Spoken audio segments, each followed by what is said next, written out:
তখন আল্লাহ পাক রব্বুল আলামিন পাহাড়ের কাছে গেলেন।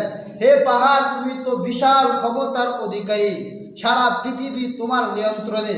আমি তোমার কাছে এই কোরআনকে কি করতে চাই? আমানত দিতে চাই।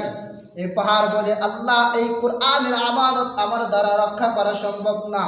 পর্বতকে যা বলল, এই পর্বত, তোমার তো অনেক প্রভাব আছে, অনেক শক্তি আছে, আমি তোমার কাছে আমার এই কালাম কোরআনকে রাখতে চাই।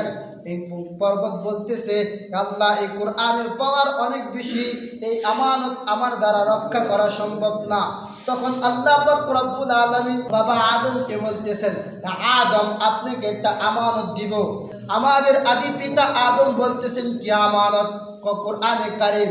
এই আমানত যদি রক্ষা করি তাহলে কি পাইব? তখন আল্লাহ পাক রব্বুল আলামিন বলতেছেন, আপনি যদি এই কোরআনের আমানত রক্ষা করেন, বিনিময়ে আপনি জান্নাত পাইবেন।